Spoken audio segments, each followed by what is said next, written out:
Hello बच्चों, कैसे हैं आप? आशा करती हूँ बहुत अच्छे होंगे। मैं डॉक्टर अनीता एक बार फिर से आपका हार्दिक स्वागत करती हूँ एग्जाम पोर्ट के प्लेटफॉर्म पर।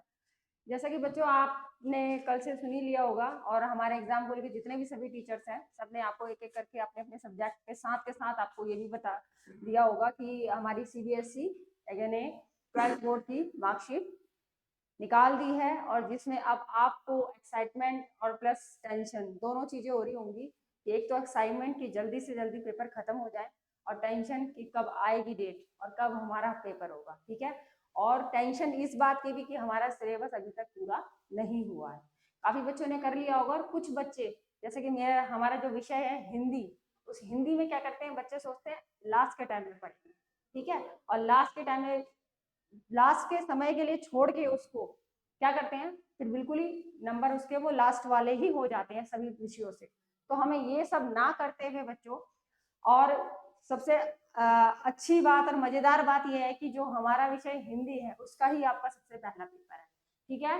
तो अब उस हिंदी का अब हमें पता तो चल गया सीबीएसई एग्जाम में, लेकिन अब क्या करना है, क्या करना है वो क्या करना है आपको मैं बताऊंगी। हिंदी विषय से संबंधित बाकी टीचर्स ने आपको अपने अपने विषय से संबंधित जानकारी दे दी होगी। हिंदी विषय में हमने किस तरीके से पढ़ाई करनी है कि हम एग्जाम बोर्ड में 80 में से 80 अंक अपने प्राप्त करें और साथ के साथ अपने सीयूईटी की भी तैयारी करती रहें। क्योंकि बच्चों जब आप एग्जाम बोर्ड दे देंगे उसके बाद क्या होगा, सिर्फ 2 महीने के अंदर ही आपका सीयूईटी का भी एग्जाम है। तो आप उतनी तैयारी नहीं कर पाएंगे, लेकिन जैसे कि आप पूरे साल में जब आपने अभी 80 नंबर की तैयारी अच्छे से नहीं करी है उसमें भी आप टेंशन में है कि कैसे होगा क्या होगा, लेकिन आपको वो सब टेंशन लेने की कोई भी आवश्यकता नहीं, क्योंकि अब मैं आपके साथ हूँ। मैं आपको आपके बोर्ड और साथ में सीयूईटी दोनों को लेके डेली मैं आपके पास आऊंगी और किस तरीके से हम सिलेबस कवर करेंगे, साथ में कैसे सीयूईटी और पाठ्यक्रम के हमारे जो भी हैं उनको लेके, जो भी विषय हैं उनको लेके हम कैसे कॉम्बिनेशन करते हुए दोनों की तैयारी को टारगेट करते हुए किस तरीके से हम दोनों में अपना काम करेंगे, तो ये हम जानेंगे। तो चलो मैं आपको बताती हूँ बच्चों कि क्या है इसमें। देखो सबसे पहली बात तो मैं आपको यही बता दूं, जो हमारा सबसे पहला पेपर है वो है कब, 19 फरवरी को। ठीक है बच्चों। और 19 फरवरी को होगा बच्चों आपका ये, जिसका समय रहेगा 10:30 से 1:30 बजे तक, 3 घंटे का। ठीक है बच्चों। और होगा कब वो आपका, ये होगा कितने मार्क्स का बच्चों, वो 80 मार्क्स का। वैसे तो टोटल आपके 100 में से नंबर आते हैं, किंतु जो 20 नंबर होते हैं वो मैं आपको बताऊंगी कि वो किस चीज के होते हैं। वो आपके बच्चों इंटरनल होते हैं। ठीक है। और इंटरनल में कैसे कैसे 10-10 में बटे होते हैं वो हम आगे चर्चा करेंगे। अब यहाँ पर देखो क्लास 12 हमारी हिंदी है और इलेक्टिव होगी सभी के पास हिंदी। ठीक है। और उसका कोड बच्चों ध्यान रखना 002। अगर 002 के अलावा आपका कोई कोड का पेपर होता है तो आपने अपने एग्जामिनेशन इंचार्ज में जाके, एग्जामिनेशन में जो आपका वहां पर आया हुआ है टीचर एग्जाम लेने के लिए, उसको आप बोल सकते हैं कि ये हमारे विषय का कोड नहीं है और आप अपना पेपर बदल देते हैं। जल्दीबाजी में ये ना करें कि बिना कोड देखे आप पेपर करने बैठ जाए। ठीक है बच्चों। वो आपके सिलेबस के अनुसार नहीं होगा। तो अब चलिए आते हैं फिर हम अपने इसमें अपने पाठ्यक्रम में। पहले क्या क्या है हमारा हिंदी का मैं आपसे रूबरू करा दूं। अंतरा भाग 2, अंतराल भाग 2 और अभिव्यक्ति और माध्यम, ये 3 पुस्तकें आपकी लगी हुई हैं बच्चों। अंतरा, अंतराल और अभिव्यक्ति और माध्यम। ठीक है। अब इन तीनों बुकों में से आपका 80 नंबर का आ रहा बच्चों। अब इनमें है क्या, इनमें ये है, इनमें कुछ ऐसा है कि जिसकी हम तैयारी करेंगे जो हमारे सीयूईटी में भी सहयोग देगा। ठीक है। तो अब देखो, अब मैं बताती हूँ तुम्हें परीक्षा होती कैसे है। ठीक है। जो हमारी परीक्षा होगी बच्चों 80 मार्क्स की, वो कैसे होगी, 2 भागों में विभाजित होगी, जिसमें आपका एक अ भाग होगा और एक ब भाग होगा। अ और ब में बच्चों सबसे पहले हम देखेंगे खंड अ में आपके 48 प्रश्न होंगे बच्चों, ऑब्जेक्टिव टाइप। ठीक है। 48 प्रश्न होंगे, उस 48 में से आपको बच्चों 40 करने हैं। ठीक है। खंड अ में 48 वस्तुपरक प्रश्न, जिसमें आपको कितने करने हैं, 40। और खंड ब में वर्णात्मक प्रश्न होंगे जो कि विकल्प के साथ होंगे। उनमें प्रश्नों में आपको चॉइस दे रखी होगी ये करना है या ये करना है। और उसी तरीके से आपको खंड आ में भी 48 दिए होंगे, 48 में से आपको बच्चों कितने करने हैं, 40 करने हैं। ठीक है। अब देखते हैं खंड आ में, खंड आ में हमारा क्या है। अब हम इसको लेके कैसे चलेंगे, कैसे करेंगे कि जो हमारा साथ साथ सीयूटी में भी सहयोग करे। मैं डेली आपकी 2 क्लासेस लूंगी, एक जिसमें आपका हमारा जो अंतराल भाग है हमारा, जो 2 पूरक पाठ्य पुस्तक है, और एक अंतराल, एक अंतरा है भाग 2 और अंतराल भाग 2 ये पूरक पाठ्य पुस्तक है, और अभिव्यक्ति और माध्यम। तो इनमें से जो हमारे प्रश्न आएंगे, जो गद्यांश आएंगे, जो पद्यांश आएंगे, उनको हम अलग सॉल्व करते हुए जाएंगे, किंतु उनको साथ में लेके उनके अंदर जो आपके ग्रामर में जो आपके अलंकार, समास और सब जो दे रखे हैं, उनको वो हमारे सीयूईटी में भी है। तो उन दोनों को कैसे हम कंबाइन करके किस तरीके से पढ़ेंगे जिसमें हमारा पहले बोर्ड के अचीवमेंट हो जाए और उसके बाद फिर हम अपने सीयूईटी में भी वो सहयोग दें। ठीक है, तो अपठित गद्यांश बच्चों, जैसे मैंने आपको सीयूईटी का एग्जाम पेपर सॉल्व करवाया, उसमें मैंने आपको 3 आपको करवाए हैं गद्यांश। ठीक है, तो ये देखो अब यहाँ पर गद्यांश है, अपठित गद्यांश, जिसमें बच्चों 10 प्रश्न होंगे। अपठित गद्यांश में आपके 10 प्रश्न होंगे और प्रत्येक प्रश्न 1 अंक का होगा, तो 10 नंबर का आपका ये आएगा। फिर आपके 2 अपठित पद्यांश होंगे। ठीक है, तो गद्यांश और पद्यांश हम जो करेंगे वो हमारे यहाँ बोर्ड एग्जाम में भी फायदेमंद रहेंगे और सीयूईटी एग्जाम में भी, क्योंकि सीयूईटी एग्जाम का मैंने आपको सिलेबस पूरा डिफाइन कराया है, पूरा सारा कुछ बताया है कि जिसमें 3 आपको पैसेज दे रहे हैं। ठीक है, तो अब यहाँ पे भी देख लो बच्चों, 1 पैसेज दे रहा और 2 पैसेज दे रहे, किंतु यहाँ पे 2 पैसेज में से आपको 1 करना है। पद्यांश में आपको विकल्प दिया जाएगा, चॉइस दी जाएगी, जिनमें से आप एक कर सकते हैं। वो आपकी इच्छा अनुसार है कि आपको कौन से में सही समझ आ रहा है, तो आप उसको अटेम्प्ट कर सकते हैं। ठीक है, लेकिन प्रश्न इसमें 8 होंगे पद्यांश वाले में, और प्रत्येक प्रश्न 1-1 नंबर का होगा, और गद्यांश वाले में बच्चों आपके 10 प्रश्न होंगे, जिसमें प्रत्येक प्रश्न 1-1 अंक का होगा। तो इस हिसाब से आपके यहाँ पे हो गए 10 और 8 18 नंबर। ठीक है बच्चों, अब उसके बाद इसमें क्या है, उसके बाद देखो फिर आपका अभिव्यक्ति और माध्यम, उसमें आपके होंगे बच्चों 5 प्रश्न बहुविकल्पीय, और प्रत्येक प्रश्न वो भी आपका 1 मार्क्स का होगा, तो 5 नंबर ये हो गए आपके। ठीक है, अब अंतरा भाग 2, अब जो आपकी पाठ्य पुस्तक है, ठीक है, जो पाठ्य पुस्तक है उसमें से क्या आएगा, पहले आपका बच्चों क्या था, पहले जो आपका था गद्यांश और पद्यांश वो अपठित थे, अब यहाँ पर आपकी बुक में से आ रहे हैं। ठीक है, जो आपकी पुस्तक लगी हुई है उसमें से जो भी आपने पाठ पढ़ेंगे, जो भी आपने पढ़े होंगे, जो मैं आपको समझाऊंगी, जिस हिसाब से आप कहेंगे कि हमें शॉर्ट नोट्स लेने हैं, सार करना है, या किस तरीके से जैसे भी हम करेंगे, तो उसमें जो पठित काव्यांश और पठित पद्यांश जो आपकी गद्य और पद्य लगे हुए हैं उनमें से आएंगे ये। ठीक है, तो उनमें से आपके बच्चों क्या आएंगे, 1 प्रश्न होगा, सॉरी इसमें आपको 6 प्रश्न होंगे बच्चों। ठीक है, जो किताब में होंगे, किताब के जो होंगे उसमें 6 प्रश्न होंगे, और प्रत्येक प्रश्न 1 नंबर का होगा, और इसी तरीके से पद्यांश भी होगा बच्चों, जिसमें प्रत्येक प्रश्न आपका 1 नंबर का होगा। तो 6 और 6 यहाँ पर हो गए 12। ठीक है, और अंतराल से आपके आएंगे पठित पाठों पर, और अंतराल से जो हमने, अंतराल जो आपकी पूरक पुस्तक है, ठीक है, उसमें से भी हमारे कितने आएंगे बच्चों, पढ़े हुए जो भी पाठ लगे हुए हैं आपके सिलेबस में, उसमें 5 प्रश्न आएंगे। ठीक है, और वो 5 प्रश्न भी आपके प्रत्येक प्रश्न 1-1 नंबर का होगा, और 5 नंबर का वो हो गया। ये हमारा पूरा हमारा पेपर का मैं आपको ओवरव्यू दे रही हूँ किस तरीके से आएगा। ये तो आपका खंड अ हो गया। अब खंड बी में देखो बच्चों, खंड बी में हमारा वर्णनात्मक प्रश्न है, डिस्क्रिप्टिव सब्जेक्टिव जिसे कहते हैं, हमें लिखना है। ठीक है, तो उस लिखने में हमारी लेखन कौशल का विकास, उसमें देखा जाएगा कि आपका लेखन कौशल कितना अच्छा है। और जैसे कि मैंने आपको बताया कि हमें कभी भी किसमें क्वालिटी में ध्यान देना है, ना कि क्वांटिटी में। ठीक है, तो हम उसी तरीके से तैयारी करेंगे, कैसे सारे प्रश्नों का करेंगे, किस तरीके से हमें उत्तर देना है, क्वालिटी को लेते हुए ना कि क्वांटिटी को लेते हुए कि हमें लिखना है, क्योंकि उतना समय भी नहीं होगा बच्चों, बहुत लंबा और लेंथी आपका हिंदी भाषा का पेपर होता है। ठीक है, तो समय को ध्यान में रखते हुए किस तरीके से जो प्रश्न में पूछा है वो हमारा मूल भाव उत्तर में आ रहा है कि नहीं, उसको लेके हम चलेंगे।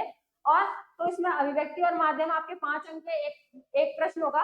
ठीक है, क्योंकि उसमें हमें लिखना है, तो अभिव्यक्ति व माध्यम में जो भी आपके लगे हुए हैं टॉपिक्स, समाचार लेखन, ठीक है, और उसमें एक प्रश्न आएगा जो 5 अंक का होगा। अब जो कविता, कहानी, नाटक जो लगे हुए हैं उसमें 3 अंक के 2 प्रश्न आएंगे बच्चों। ठीक है, और समाचार, फीचर, लेखन ये जो है इसमें आपके 2 प्रश्न होंगे 3 अंक के। ठीक है, तो आपको जाएंगे 3 2 जा 6, 3 दूनी 6, तो 6 अंक के ये हो गए, और 5 अंक के ये हो गए, और 6 अंक के हो गए। तो इनमें आपको लिखना है बच्चों, अपनी रचना कौशल दिखाना है, अपनी अभिव्यक्ति माध्यम दिखाना है लिखने के साथ, कि किस तरीके से आप उत्तर को देते हैं, कितना लिखते हैं। ठीक है, ये आपका खंड 2 हो गया बच्चों। अब उसके बाद देखेंगे उसमें, उसके आगे खंड 2 के अंदर और क्या है, भाग 2 अंतरा और अंतराल, जो हमारे भाग 2 है दोनों के दोनों। इसमें काव्य खंड के बच्चों आपको, वहां तो प्रश्न थे, अब यहाँ पर काव्य खंड में हम आते हैं 2-2 अंक के आपके 2 प्रश्न होंगे जो 4 अंक के होंगे। अब एक प्रश्न आपका बच्चों आएगा काव्यांश की व्याख्या। ठीक है, एक आपका प्रश्न आएंगे वहां पर जो भी मैंने बताया, और यहाँ पर इसके आगे क्या है कि काव्यांश की व्याख्या। जितने भी आपके काव्यांश पद्यांश लगे हुए हैं, ठीक है, अंतरा में, उसमें से वो सभी आपको ध्यान से पढ़ने हैं व्याख्या लेते हुए, ठीक है, समझते हुए। तो उसमें से आपकी एक आएगा काव्यांश, जिसके आपको सप्रसंग सहित व्याख्या करनी है। सप्रसंग होता है मतलब प्रसंग बताना कि इनके कवि कौन है, और इन्होंने किसमें, ये हमारी ये कौन सी पाठ्य पुस्तक में लिया हुआ है, कौन सी कक्षा है हमारी, और उसमें कवि क्या कहना चाह रहे हैं। इसलिए आप पहले प्रसंग बताएंगे, उसके बाद पंक्तियों में क्या कवि कहना चाह रहा है उसकी व्याख्या देंगे, तो उसको बोलते हैं सप्रसंग व्याख्या। और उस व्याख्या को करने के बाद बच्चों नीचे आपने विशेष भी देना है, ठीक है, क्योंकि ये 12वीं बोर्ड का एग्जाम है। जितना अच्छे से आप अपने पेपर को प्रेजेंट करेंगे उतने ही अच्छे मार्क्स आपको प्राप्त होंगे, ठीक है बच्चों। ठीक, और ऐसे आपका गद्य खंड आएगा, उसमें 3 प्रश्न होंगे। 3 प्रश्नों में से आपको 2 प्रश्न करने हैं। गद्य खंड पर 3 प्रश्न दिए होंगे, जिसमें से आपको 2 करने हैं, और उनके भी प्रत्येक प्रश्न के 2 अंक आपको दिए जाएंगे, तो टोटल हो गए आपके इसमें 4। और एक जैसे यहाँ पे काव्यांश की व्याख्या, और एक आपको बच्चों गद्यांश की व्याख्या करनी है जो 6 अंक की होगी। तो व्याख्या पर आपने विशेष ध्यान देना है बच्चों, किस तरीके से, और व्याख्या हम करेंगे कैसे। पहली बात, अगर गद्यांश और पद्यांश आपके आए हैं तो व्याख्या कैसे करते हैं, हमें शब्द पता होने चाहिए, ठीक है, शब्द का क्या अर्थ है, और ये शब्द के अर्थ, क्योंकि क्या होता है बच्चों, जो हमारे पद्यांश होते हैं उनमें हम ज्यादातर पर्यायवाची शब्दों का प्रयोग करते हैं, ठीक है, सुर मिलाने के लिए, लय मिलाने के लिए, क्योंकि जिस शब्द का जहां पर जल यूज ना हो रहा हो, जल सही नहीं बैठ रहा, तो वहां पर नीर लिखेंगे। अब आपको नीर पता होना चाहिए कि जल का पर्यायवाची, तो यहाँ पर इसका अर्थ जल में लिया जा रहा है, ठीक है। तो जो हम सीयूईटी में हम पर्यायवाची और जो हमारे विलोम शब्द, जो भी टॉपिक्स दे रखे हैं, वो टॉपिक्स हमारे यहाँ काम आएंगे, ठीक है। और जिस तरीके से गद्यांश पद्यांश की व्याख्या दे रखी है, वो भी हमारे यहाँ काम आएगी पहले हमारे बोर्ड के एग्जाम में। तो आप उनको देखेंगे तो ये नहीं कि वो आपको बाद में काम आएगा, वो आपको पहले ही काम आ जाएगा बोर्ड के पेपर में, ठीक है, क्योंकि बोर्ड के पेपर के बाद आप सीयूईटी का, उसके बाद हम प्रैक्टिस करेंगे, ठीक। तो आप बोर्ड के एग्जाम की भी टेंशन बिल्कुल ना लीजिए। अगर आपने अभी तक कुछ नहीं किया है, बस आपको ये करना है कि साथ के साथ ढूंढना है कि मैम रोज हमें हमारे लिए सीयूटी की भी एक क्लास लेके आ रही है, और एक हमारे सिलेबस से संबंधित, आपको जैसे भी जो पार्ट पहले चाहिए होगा, या मैम पहले ये वाला पोर्शन करा दो, तो जैसा भी आप मुझे कहेंगे, चाहे मैं सीयूईटी के मैंने जो क्लास बनाई, चाहे आप उसमें कमेंट छोड़ दीजिए कि मैम हमें जो आप हमें पाठ्यक्रम से संबंधित जो क्लास देंगे उसमें पहले ये करा दीजिए, तो जैसा भी आप कहेंगे उस हिसाब से लेके सारे लेके, या जो भी है हम उन पूरे सिलेबस को पूरा करेंगे साथ में मिलके, ठीक है। तो ये एक गद्यांश की व्याख्या होगी बच्चों 6 अंक की, ठीक। और उसके बाद फिर आपका है पाठों की विषय वस्तु पर आधारित 3 अंक का एक प्रश्न आएगा, ठीक है। जितने भी आपने पाठ पढ़े हैं, जो भी आपके सिलेबस में पाठ लगे हुए हैं, उनकी विषय वस्तु पर आधारित एक प्रश्न जरूर होगा, ठीक है। और वो एक प्रश्न होगा बच्चों आपको 3 अंक का, ठीक। ये तो था आपका पूरा सीबीएसई बोर्ड हिंदी इलेक्टिव का सिलेबस, किस तरीके से पेपर आएगा। अब उस पेपर में आपने देखा जो व्याख्या है, जो गद्यांश है, जो पद्यांश है, ठीक है, और इनके अंदर जो वस्तुनिष्ठ प्रश्न आ रहे हैं, उनमें जो आपके सिलेबस में लगे हुए हैं समास, अलंकार, ठीक है, और जो भी आपके ग्रामर्स के टॉपिक हैं, वो ग्रामर्स के टॉपिक बच्चों आपके सीयूटी में भी है, और गद्यांश पद्यांश जो है वो भी आपके सीयूटी में। तो बचा क्या, बचा वो बच्चों स्पेशली जो आपके पाठ है, वो पाठ जो है वो बच्चों आपके सीयूटी में नहीं है, तो वो पाठ की मैं अलग तैयारी कराऊंगी ताकि आपके पेपर में वो हेल्प करे। और साथ में जो हम ये सीयूटी की तैयारी कर रहे हैं, जिसमें हम जो भी टॉपिक्स ले रहे हैं, संधि चल रहा है हमारा, और उसके बाद फिर हमारे जो होंगे विलोम शब्द होंगे सारे, फिर पर्यायवाची जितने भी होंगे, आपको उनसे बाहर देखने की कहीं भी आवश्यकता नहीं है। मैं आपको पूरा प्रूफ दूंगी कि हाँ बच्चों इसमें से बाहर कुछ नहीं आएगा, ठीक है। जितना मैं आपको समझाऊंगी कि इतने आप पर्यायवाची कर लो और इतने आप विलोम शब्द कर लो, उससे बाहर अगर आपको दिखे तो आप मुझे कहना कि मैम हाँ इसी में से आया हुआ है या इसमें से नहीं आया, ठीक है। तो इस तरीके से वो पर्यायवाची, विलोम, समानार्थी, मुहावरे और वाक्यांशों के लिए एक शब्द, ये सब तुम्हारे यहाँ काम आएगा, क्योंकि जब हमारे को कोई गद्यांश दिया होता है उसके बीच में कोई मुहावरा लिखा होता है, कोई लोकोक्ति लिखी होती है, ठीक है, जो अपठित होते हैं और पढ़े हुए बच्चों आपकी किताब में से होंगे, ठीक है। तो जो हम दोनों सिलेबस लेके चल रहे हैं सीयूईटी, और ये दोनों एक तरीके से अंदर आपस में मिले जुले हैं, ठीक। तो अगर हम उसको करते हैं तो वो भी हमारी सहायता कहीं ना कहीं करता है, और अगर हम उसको पढ़ रहे हैं तो वो भी हमारी सहायता कहीं, तो दोनों एक दूसरे से मिले हुए हैं, तो इन दोनों को एक दूसरे के साथ देते हुए हम दोनों की ही तैयारी करेंगे, ठीक। समझ रहे हैं आप इस बात को। दूसरी बात बच्चों मैं कहना चाहूंगी कि ये तो हमने देख लिया। अब फिर मैंने आपको बताना था कि 20 नंबर, जो 20 नंबर का बच्चों आपका है, 20 मार्क्स का जो आपका होता है, 80 नंबर का ये पेपर हो गया, और 20 मार्क्स का बच्चों आपका इंटरनल होता है। ठीक है, उस इंटरनल में आंतरिक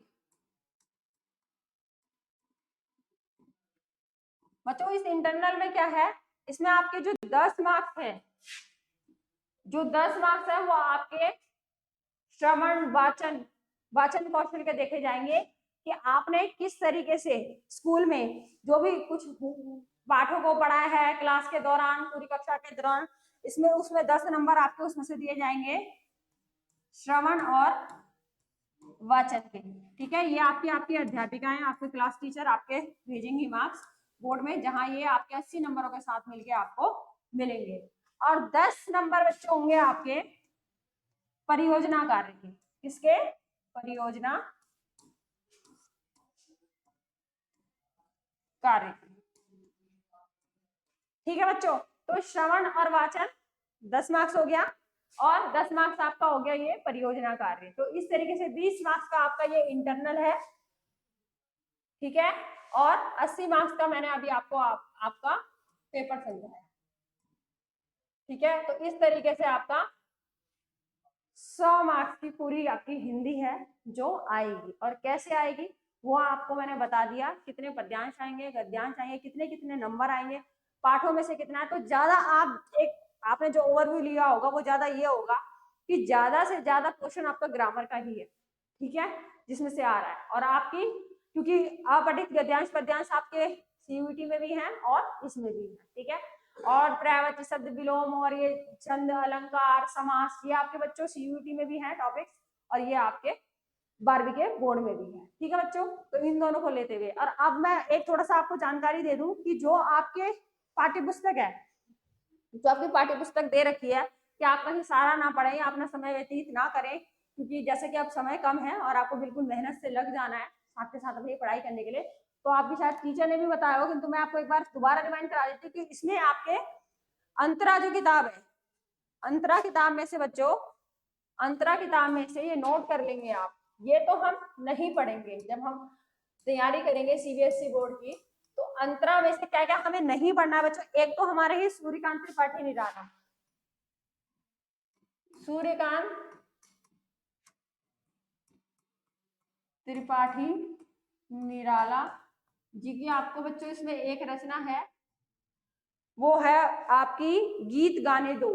ठीक है, ये आपकी कट चुकी है बच्चों, गीत गाने दो। ये मैं आपको इसलिए बता रही हूँ कि आप ये ना सोचें कि हमें ये भी करना है ये भी करना है। हमें फोकस इस बात पे भी करना होता है कि हमें क्या नहीं करना है, यानी कि किताबें ली और एक साथ से पढ़ने लगे। ठीक है, ये तो हमें देखना ही है कि हमें क्या करना है, किंतु पेपर देते टाइम हमारे माइंड में ये भी होता है कि क्या चीजें हमें छोड़नी है, किन चीजों को हमें साइड में रख के एक सीधे और बढ़िया तरीके से अपनी तैयारी करनी है। तो एक तो इसमें यह हटा हुआ है। दूसरा बच्चों आपका गीत गाने दो मुझे, और विष्णु खरे जी हैं, गीत गाने दो मुझे, इनकी रचना है, ये आपकी हट गई है बच्चों। इसमें से कोई प्रश्न नहीं आएगा, चाहे वो गद्यांश हो, चाहे वो पद्यांश हो, चाहे वो अभ्यास प्रश्न हो, कोई भी नहीं आएगा। ये आपके टॉपिक्स ये हट गए हैं। ठीक है, ये आपके नहीं आएंगे। और इसमें कौन सा बताया मैंने, विष्णु खरे का एक कम सत्य, विष्णु खरे का दूसरा है विष्णु खरे, इनका है एक कम सत्य। ये पूरा पाठ जो हट गया है। ठीक है, पूरा पाठ आपका जो है ये हट गया। तो इसमें से आप बिल्कुल बेफिक्र हो जाए कि कोई गद्यांश आएगा, कोई डिस्क्रिप्टिव आपका विवरणात्मक आपका प्रश्न आएगा। ठीक है, या कोई व्याख्या पूछी जाएगी, इसमें से नहीं आएगी। एक आपके है बच्चों उसमें पद्य में केशव दास की रामचंद्रिका, केशव दास की रामचंद्रिका, इसको भी हटा दिया गया बच्चों। और एक आपका है पद्य में घनानंद के सवैये,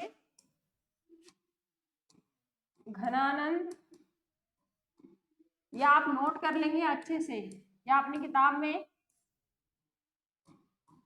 टिक कर लेंगे कि ये भी आपके कट गए हैं। और आपका कट गया बच्चों ब्रजमोहन व्यास का कच्चा चिट्ठा और रामविलास शर्मा,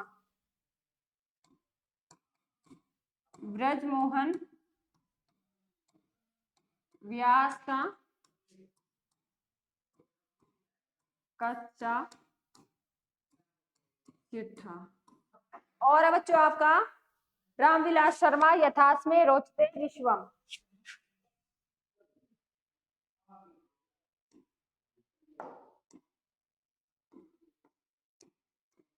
रामविलास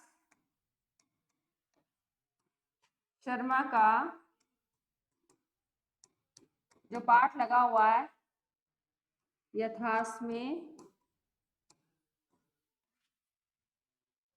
यथास्मे रोचते विश्वम, यथास्मे रोचते विश्वम। ये तो बच्चों आपके जितने भी मैंने लिखवाए हैं ये 6 टॉपिक्स, ये आपके किसके थे बच्चों? ये थे आपके अंतरा के। ठीक है, अंतरा जो आपकी पुस्तक है अंतरा भाग 2।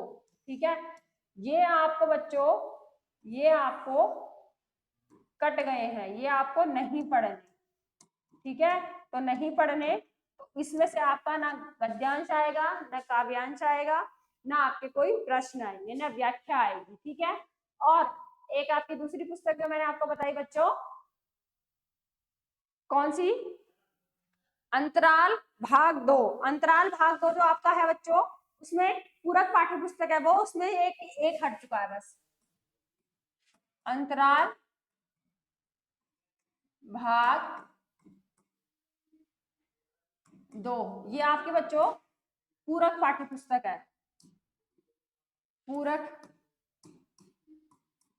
पाठ्य पुस्तक बच्चों। इसमें से एक है संजीव और उनका पाठ है उनके द्वारा रचित आरोहण। तो आप बहुत ध्यान देंगे अपने बोर्ड की तैयारी के लिए, ये भी आपको नहीं करना है। क्या करना है के साथ साथ आपको इस चीज की जानकारी अति आवश्यक है कि क्या नहीं करना है। पता लगे आपने पूरी किताब सारी पढ़ ली सारे और लास्ट में पता चला ये तो सिलेबस में नहीं था, तो इसमें जो समय देना था ये आपका बच चुका है। और इस समय को आपको आपके जो अन्य पाठ हैं, गद्यांश है, काव्यांश है, जो कहानी नाटक जो भी आपके लगे हुए हैं वो आपको करने हैं। और आप उसकी टेंशन मत लीजिए, मैं अभी भी कह रही हूँ हमारे पास 2 महीने हैं और उस 2 महीने में हम पूरा सिलेबस कर रहे हैं। ठीक है, और सिलेबस के साथ साथ रिवीजन, और सिर्फ हम बोर्ड का ही नहीं साथ में सीयूटी को भी लेके चलेंगे। तो क्योंकि जैसे कि मैंने आपको बताया कि दोनों ही विषय एक दूसरे में, दोनों के जो जो विषय हैं वो एक दूसरे में गुथे हुए हैं। ठीक है, तो उसी दोनों को गुथे के हिसाब से हम इस तरीके से पढ़ेंगे कि हमारे बोर्ड के एग्जाम में भी हम ज्यादा से ज्यादा नंबर प्राप्त कर सके, और साथ में सीयूटी में तो हमने करने ही हैं साथ में, और अपना पसंदीदा कॉलेज प्राप्त करना है। ठीक है बच्चों, तो ये हमारी स्ट्रेटेजी है कि किस तरीके से हम सीयूईटी के विषयों को लेकर, और हमारी जो अंतरा भाग 2 और अंतराल भाग 2 और संचार और अभिव्यक्ति माध्यम जो है लगा हुआ है आपके सिलेबस में, उनको दोनों को, उन तीनों पुस्तकों को लेके और सीयूटी को लेके किस तरीके से हम एक क्लास रोक करेंगे, और उस क्लासों को आपने देखना है बच्चों, समझना है। आपने करना कुछ नहीं है, मेहनत आपके लिए मैं करके लाऊंगी, नोट्स बना के लाऊंगी। आप मुझे सिर्फ ये बताएंगे कि मैम हमने ये वाला टॉपिक करना है, ये कौन सी पुस्तक पहले पढ़नी है। अंतराल भाग में बच्चों हमारे कम होते हैं, पूरा पाठ्य पुस्तक में पहले हम उसको खत्म कर लेंगे, या अगर आप कहेंगे मैम पहले अंतरा करनी है तो हम पहले अंतरा करेंगे, या आप कहेंगे मैम पहले संचार अभिव्यक्ति और माध्यम उसके शॉर्ट नोट्स करा दीजिए, क्योंकि अब उतना समय तो नहीं है बच्चों कि हम पूरी किताब पढ़ें। ठीक है, तो हर चैप्टर में से क्या क्या शॉर्ट है, क्या क्या शॉर्ट में नोट्स हैं, वो मैं आपको तैयार करा दूंगी, जिसमें आप अपने जो एग्जाम बोर्ड है उसमें, क्योंकि एग्जाम बोर्ड में जो हमारा सीयूटी है बच्चों उसमें संचार अभिव्यक्ति नहीं है, और आपकी अंतराल और ये अंतराल में जो पाठ लगे हुए हैं वो नहीं है बच्चों। ठीक है, तो उनके लिए मैं आपके लिए अलग से वीडियो बनाऊंगी, जैसा भी आप कहेंगे, जो भी पुस्तक पहले करनी होगी वैसे करेंगे, और साथ में हम जो हमें व्याकरण हम करेंगे सीयूटी के लिए, वो व्याकरण आपकी पूरी की पूरी आपके बहुत मतलब उसके बोर्ड के एग्जाम में सहयोग करेगी। पूरा। तो इसलिए एक वीडियो हम वहां से लेके चलेंगे और एक हम अपनी पाठ्य पुस्तक लेके चलेंगे। तो दोनों की तैयारी, मैंने जैसे कि आपको पहले बोला, हिंदी की तैयारी आपने मुझ पे छोड़ देनी कि मैम कराएंगे हिंदी का, और लेकिन किस हिसाब से करनी है, कैसे करनी है, वो आप बताएंगे मुझे कि मैम हमें पहले ये करना है, या हमने इतना करा हुआ है, या ये हमसे हो जाएगा, हमसे ये नहीं होगा। वो जैसे भी आपकी सलाह होगी उसको मद्देनजर रखते हुए मैं उस हिसाब से आपके साथ लेके चलूंगी। ठीक है बच्चों। बाकी CUET की तो मैं आपको डेली एक एक टॉपिक देती जाऊंगी कि आप इसको पढ़ते जाइए। ठीक। और उसकी तैयारी आपने जहां भी जिस भी हिसाब से करनी है आप मुझे बताएंगे। और अगर आप ऐसा कहेंगे नहीं मैम आप अपने हिसाब से करेंगे, तो मैं डेली आपको कुछ चैप्टर के शॉर्ट नोट्स देती रहूंगी और उस हिसाब से आप करते रहना। ठीक है। जैसा कि हम बना लेंगे अपनी जो भी है कि हम क्या कौन सी किताब पहले पढ़नी है और क्या करना है, कैसे करना है। ठीक। तो आप मुझे कमेंट बॉक्स में भेज देंगे कि मैम ये वाली पुस्तक आप शुरू करवा दो। आज की वीडियो मैंने आपको पूरी समझा दी कि आपका पेपर कैसे आना है, किस में से क्या आना है। आप उसको दोबारा देख लेना बच्चों, स्पीड में देख लेना अगर आपके पास समय ना हो तो। ठीक है। लेकिन देख के देखना, एनालाइज करना कि मैम ने जितना भी समझाया उससे हमारा कितना पोर्शन हो चुका है, कितना हमारा नहीं होना है, किसमें हमें फोकस करना है। ये बहुत मेन टारगेट है आपका बच्चों अभी 12th बोर्ड। ठीक है। पहली बार, आप तो पहली बार ही दे रहे हैं 12th बोर्ड, और हर कोई पहली बार ही देता है। ठीक है। तो ये पहली सीढ़ी है आपकी उस CUET की सीढ़ी पर पहुंचने की। ठीक। जहाँ पे आप जाएंगे, तो ये सीढ़ी जब आप अच्छे से मेहनत के साथ रखेंगे उसके बाद आपकी सब सीढ़ियां आसान होती जाएंगी। ठीक है बच्चों। तो ये जो सीढ़ी में आपको सहयोग करेगा CUET, और साथ में जो ये किताबें हैं तो ये आपके सिलेबस में दे देगा। और जो क्या नहीं पढ़ना है बच्चों वो मैंने आपको हटा दिया है, बता दिया है। स्पेशली इसको ध्यान रखेंगे, इसको हम छोड़ देंगे, ये हमें बिल्कुल भी हाथ नहीं लगाना है। ये हमारा कर चुका है 2022-23 के पेपर में भी ये नहीं आया था, और अब हमारे 2023-24 में भी ये नहीं आएगा। ठीक है बच्चों। ठीक है। तो कल से हम चलते हैं बच्चों, मिलते हैं आपको एक एक टॉपिक्स के साथ, और शुरू करते हैं अपनी मुहिम बोर्ड तक पहुंचने की और उसके बाद अपने कॉलेज तक पहुंचने की। ठीक। तो आशा करती हूँ आपको बहुत अच्छे से सिलेबस समझ आ गया होगा, और कैसे हम हमारा CUET और बोर्ड जो है आपस में कनेक्टेड है, इसीलिए उन्होंने बोर्ड के बाद CUET रखा है। और मोस्टली जितने भी टॉपिक्स हैं वो आपके वहाँ भी कवर होंगे, और वहाँ भी दोनों एक दूसरे से गुथे पड़े हैं। तो ये नहीं है कि कोई किसी चीज को आप बिल्कुल अलग निकाल के रख सकते हैं कि हाँ हमें बिल्कुल स्पेसिफिक फोकस करना है बोर्ड पे।